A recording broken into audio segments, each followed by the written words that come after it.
চোখটা বন্ধ করে দেখো, ডানে বামে যা দেখতে পাচ্ছ সব নিমক হারাম। চোখটা বন্ধ করে দেখো, এই দুনিয়াতে আল্লাহর চেয়ে আপন বলতে পৃথিবীতে কেউ নেই। চোখ বন্ধ করো, তারপরে দেখবা তোমার সন্তান ওটা আপন নয়, তোমার বিবি ওটা আপন নয়, তোমার বাপ মা এই সব প্রকৃত আপন নয়। তোমার আপন বলতে যদি কেউ থাকে তোমার আল্লাহ, তোমার আল্লাহ ছাড়া প্রকৃত আপন বলতে পৃথিবীতে কেউ নেই। ফিলিস্তিনের সেই লেখক আদহাম আশ-শারকাবি, তিনি এটা আরবি বই আছে তার হাদিসুল মাসা, সেখানে তিনি উল্লেখ করেছেন একজন সাংবাদিক ৬০ বছর বয়স, তিনি একদিন ভারাক্রান্ত হৃদয় নিয়ে মন খারাপ করে নিজের ডায়েরিতে রোজ নামটা লিখছেন। মানে ডায়েরিতে একটা কষ্টের কথা লিখলেন। কি লিখলেন? যে আমার গত বছরটা অনেক কষ্টের গিয়েছে। কি কি কষ্ট? বাবা মারা গেলেন, ছেলেটা ফেল করলো, আমার ৬০ বছরের চাকরিটা আমি ছেড়ে দিলাম, একটা বছর আমি বসা ছিলাম, আমার ওয়াইফ অসুস্থ হলো, আমি অসুস্থ হলাম। মানে এইভাবে অনেকগুলো রোগের কথা লিখলেন। আর নিচে দিয়ে লিখলেন গত একটা বছর আমার অনেক কষ্টে কেটেছে, অনেক কষ্টে। তার স্ত্রী ঢুকলেন, ঢুকে চিঠিটা ডায়েরিটা দেখে ওয়াইফ তার রুমে চলে গেলেন। ওয়াইফ রুমে গিয়ে তিনি আরেকটা চিঠি লিখলেন, গত বছর তোমার ছেলে একটা অ্যাক্সিডেন্ট থেকে বেঁচে গিয়েছিল, গত বছর তুমি খুব আরামে কাটিয়েছো, ৬০টা বছর ইনকাম করেছো, পরিশ্রম করেছো, একটা বছর তুমি খুব আরামে তোমার ডায়েরি লেখার সুযোগ পেয়েছো, আমাকে সময় দিয়েছো, আমি তোমাকে সময় দিয়েছি। গত এক বছর আমার একটা বিপদ ছিল, সেটা থেকে কেটে গিয়েছে, তোমার একটা রোগ ছিল, সেটা কেটে গিয়েছে। তোমার বাবা কাউকে কষ্ট না দিয়ে খুব আরামে একেবারে সযত্নে দুনিয়া থেকে বিদায় হয়েছেন। গত বছর আমরা এই এই আমল করতে পেরেছি। নিচে লিখে দিলেন গত বছরটা আমাদের অত্যন্ত সুখে কেটেছে। স্বামী বললেন দুঃখে কেটেছে, আর স্ত্রী বললেন সুখে কেটেছে। স্ত্রী বললেন দেখো, তুমি তোমার নজরটাকে কষ্টের দিকে নিয়েছো, এই জন্য তোমার কাছে মনে হয়েছে যে গত একটা বছর তুমি কষ্টে কেটেছো। শোনো, তোমার চেয়ে আরো বিপদে ছিল এমন বহু মানুষ পৃথিবীতে আছে। আবু যর রাদিয়াল্লাহু আনহু বলেন, আওসানি খলিলি আন আনজুরা ইলা মান হুয়া দুনি ওয়া আল্লাহ আনজুরা মান হুয়া ইলা মান হুয়া ফাওকি। দুনিয়ার দিকে আমি যেন আমার নিচের দিকে তাকাই, আমার চেয়ে বিপদে যে আছে তার দিকে তাকাই, আমার চেয়ে কষ্টে যে আছে তার দিকে তাকাই, আমার চেয়ে উপরের লেভেলের ধনির দিকে যেন না তাকাই। বিবি বললেন, স্বামী গত একটা বছর আপনি এতগুলো নিয়ামত পেয়েছেন, আপনি সেই নিয়ামতের কথা স্মরণ করুন। বলতে চাচ্ছিলাম দোস্ত, আমাদের অবস্থাও তাই। আমরা কি কি পাই নাই, আল্লাহ কি কি দেয় নাই, এই কথাগুলো আমাদের ব্রেইনে থাকে, কিন্তু আল্লাহ যা দিয়েছেন এই কথাগুলো আমাদের স্মরণে থাকে না। এই জন্য আমরা নাফরমান হচ্ছি, এই জন্যই নেমো খারাম হচ্ছি। ও দোস্ত, আল্লাহ যদি আপনাকে যে নিয়ামত গুলো দিয়েছে, ওয়াল্লাহি আল্লাহর কসম করে বলছি, একটা নিয়ামতের জন্য কিয়ামত পর্যন্ত সিজদায় পড়ে থাকলে একটা নিয়ামতের শুকরিয়া আদায় শেষ হবে না। একটা নিয়ামতের। আমেরিকার একজন বিজ্ঞানী, ভাই একটু বসতে হবে প্লিজ, বসতে হবে। হেলেন কিলার তার নাম।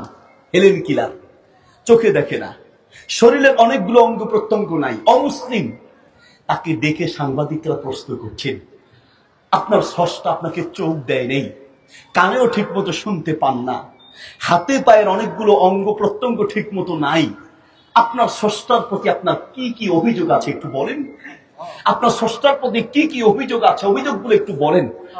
সেই হেলেন কিলার বললেন, আমাকে আমার স্রষ্টা কি কি দেয় নাই, এই অভিযোগগুলো আপনারা শুনতে চাচ্ছেন। আমি তো কি কি দেয় নাই এই অভিযোগ গুণা পর্যন্ত আসতে পারি নাই, কারণ আমার স্রষ্টা আমাকে যা যা দিয়েছেন তাও তো গুণে শেষ করতে পারি নাই। বলো তুমি কি দিয়ে শুকরিয়া আদায় করবে, বলো। আমার এক পরিচিত লোক ৬০ বছর কুয়েতে ছিলেন, কুয়েত থেকে দেশে আসলেন, আসার পরে কিডনিতে ব্যথা, হসপিটালে ভর্তি। ডাক্তার সাহেবকে কাছে ডেকে, ডাক্তার সাহেব আপনার সাথে একান্তে কথা আছে। কি কথা? ডাক্তার সাহেব, ও ডাক্তার, আমার যে কিডনির ব্যথা আমি অসহ্য হয়ে যাচ্ছি, আমার কিডনি ঠিক করার জন্য আমার ব্যাংকে যা টাকা আছে আমি লিখে দিচ্ছি, চেক দিচ্ছি। আমার বাড়িটা বিক্রি করেন, আমার গাড়ি বিক্রি করেন, আমার বাড়ি গাড়ি লাগবে না, আমার সুস্থতা লাগবে। একটা মাত্র অঙ্গ ঠিক করার জন্য 60 বছরের ইনকাম দিতে রাজি আছি নাফরমান। এবার তুমি বলো তোমার মাঝে কতগুলো অঙ্গ আল্লাহ সুস্থ রেখেছেন? সারা জীবন সেজদায় পড়লে একটা অঙ্গের শুকরিয়া আদায় শেষ করতে পারবো না। একটা অঙ্গ। আমি জানি না আর কিভাবে বললে আমার কথাগুলো তোমার কলিজা পর্যন্ত ঢুকবে। আমার জানা নেই কোন শব্দে বললে তোমার কলিজা পর্যন্ত কথাগুলো ঢুকবে। আমি যদি পারতাম তো তোমাকে আমার কাছে ডেকে নিয়ে এসে, যুবক তোমাকে আমার কাছে এনে কপালে চুমু খেয়ে বলতাম, দোস্ত তুমি গজবের পথে চলছো, তোমার রবকে একটা বার চিনার চেষ্টা করো। আল্লাহ ডাক দিয়ে বলেন, ইয়া আইয়ুহাল ইনসান মা গররাকা বিরব্বিকাল কারীম, ইয়া আইয়ুহাল ইনসান মা গররাকা বিরব্বিকাল কারীম। ও বান্দা, আমি দয়াময় আল্লাহর ব্যাপারে কোন জিনিস তোমাকে ধোঁকায় ফেলে দিয়েছে বলো? চোখটা বন্ধ করে দেখো, ডানে বামে যা দেখতে পাচ্ছ সব নিমক হারাম। চোখটা বন্ধ করে দেখো, এই দুনিয়াতে আল্লাহর চেয়ে আপন বলতে পৃথিবীতে কেউ নেই। চোখ বন্ধ করো, তারপরে দেখবা তোমার সন্তান ওটা আপন নয়, তোমার বিবি ওটা আপন নয়, তোমার বাপ মা এই সব প্রকৃত আপন নয়। তোমার আপন বলতে যদি কেউ থাকে তোমার আল্লাহ ছাড়া প্রকৃত আপন বলতে পৃথিবীতে কেউ নেই। বিশ্বাস হয় না? আজকে বাড়িতে যাও, আমার এই কথাটাকে তুমি প্র্যাকটিক্যাল প্রমাণ করো। যাও তোমার বিবিকে গিয়ে বলো, বিবি সারাটা জীবন তো তোমার জন্য শেষ করেছি, আমি দেশ ছেড়ে বিদেশে গিয়েছি বিবি তোমার সুখের জন্য। বিবি সকালে বের হয়ে যেতাম আর সন্ধ্যা পর্যন্ত দোকান করতাম, বিবি তোমার সুখের জন্য। কলিজার টুকরা ছেলে, তোমার সুখের জন্য আমি সারাটা জীবন শেষ করেছি। আমার একটা মাত্র আবদার, আমি যখন দুনিয়া থেকে বিদায় হয়ে যাব, আমি যখন কবরে যাব, তো প্রথম রাত বিবি আমি ভয় পাবো, একটা মাত্র রাত আমার সাথে কবরে থেকো, আর লাগবে না এক রাত। কলিজার টুকরা স্বামী একটা মাত্র রাত, কলিজার টুকরা ছেলে এক রাত শুরু, কলিজার টুকরা মেয়ে একটা মাত্র রাত আমার সাথে মাটির নিচে কবরে থেকো, রাজি হবে? আপনার বিবি, আপনার ছেলে, আপনার মেয়ে, আমার বিবি, আমার ছেলে, আমার মেয়ে। আমিও তো একজন বাপ, আমি বুঝি পৃথিবীর প্রত্যেকটা বাপ তার নিজের জীবনের চেয়ে সন্তানকে বেশি ভালোবাসে। পৃথিবীর প্রত্যেকটা বাপ নিজের জীবনের চেয়ে সন্তানকে বেশি ভালোবাসে। কিন্তু আমরা আমাদের এই ভালোবাসা আমাদের ছেলেদের মেয়েদেরকে বুঝাতে পারি না। কারণ মায়েরা কিছু হলেই চোখের পানি ফেলে কাঁদতে পারে, মায়েরা চোখের পানি ফেলে কাঁদে, বাবারা চোখের পানি দিয়া কাঁদে না, বাবারা কলিজার রক্ত দিয়া কাঁদে। আমরা আমাদের কষ্ট বুঝাতে পারি না। বলতে চাচ্ছি, আপনার বিবি আপনার মাটির নিচে আপনার কবরে থাকবে, দূরে থাক। আপনার ছেলে মেয়ে আপনার সাথে কবরে থাকবে, দূরে থাক। আপনি যেই খাটে মারা যাবেন সেই খাটে ঘুমাতে ভয় পাবে, আপনি যে রুমে মারা যাবেন সেই রুমে একা থাকতে ভয় পাবে, আপনার লাশের কাছে একা থাকতে ভয় পাবে, আপনার কবরস্থানে একা যেতে ভয় পাবে। আল্লাহ বলেন, বান্দা মাটির তলে রেখে সারা দুনিয়া চলে আসবে, আমি আল্লাহ ছাড়া তোমার কেউ থাকবে না। ঠিক কিনা? আল্লাহ ছাড়া কেউ থাকবে না। আমি শুধু প্রমাণ করছি যে আপনি নিমক হারাম, আমি শুধু প্রমাণ করছি যে আমি নিমক হারাম, আপনি নিমক হারাম, আমি নিমক হারাম। আমি শুধু এটা প্রমাণ করছি। রাতের বেলা আপনি ঘুমাতে গেলেন, ও নিমক হারাম, একটা বার নিজের বিবেকের কাছে প্রশ্ন করো, তুমি রাতে ঘুমাতে গেলে, ঘুমাতে যাওয়ার পরে রাতের 11টায় গেলে ঘুমাতে, 11টা 12টা 1টা 2টা 3টা 4টা 5টা 7 ঘন্টা, এই 7 ঘন্টা তুমি যে আরামে ঘুমালে, আল্লাহ বলেন ওয়াজআলনা নাওমাকুম সুবাতা, বান্দা তুমি ঘুমাও নাই, ঘুম যাওয়ার ক্ষমতা পৃথিবীর কারো নাই। ঘুম কে দেয়? যদি ইচ্ছে করলে ঘুমানো যেত তো পৃথিবীর কোটি কোটি পতিরা ঘুমের ঔষধ খাওয়া লাগতো না। কথা বলে ঠিক কিনা? ঔষধের পরে ঔষধ খায়, তারপরেও ঘুম নাই। আর ওদিকে রিক্সার ড্রাইভার, লেবার, হত দরিদ্র গরিব, মাথা বালিশে রাখতে দেরি হয়, নাক ডাকতে দেরি হয় না। ঠিক কিনা? কষ্ট হচ্ছে আপনাদের?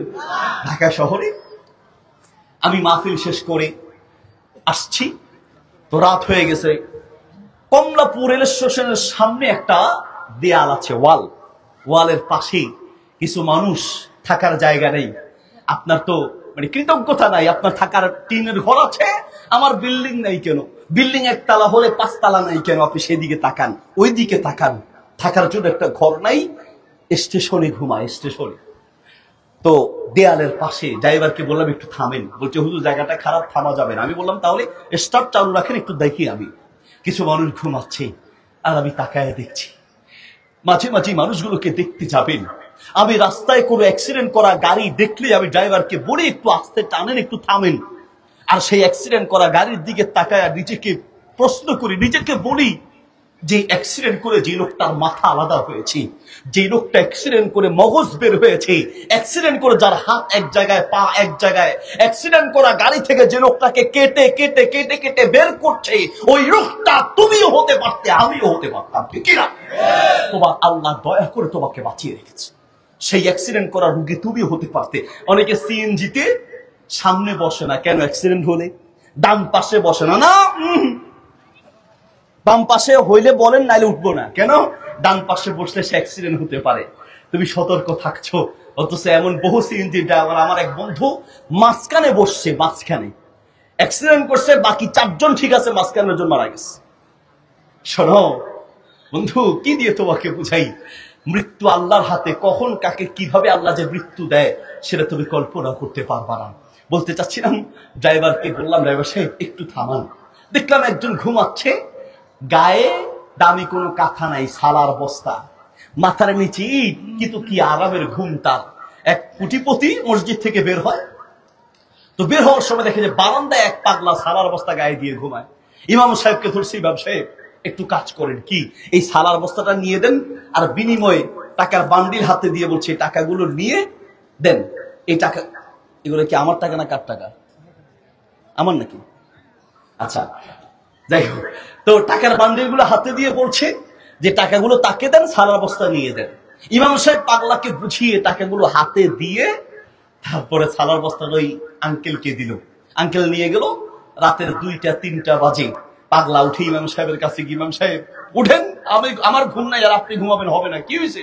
ভাই আমার সালার বস্তা লাগবে। আরে আপনার সালার বস্তা মানে? বলছে হ্যাঁ, আমার সালার বস্তা ছাড়া আমার ঘুম আসবে না। আরে ঘুমের সাথে সালার বস্তা কি সম্পর্ক? তুমি না ওই আঙ্কেলকে দিয়া দিলা?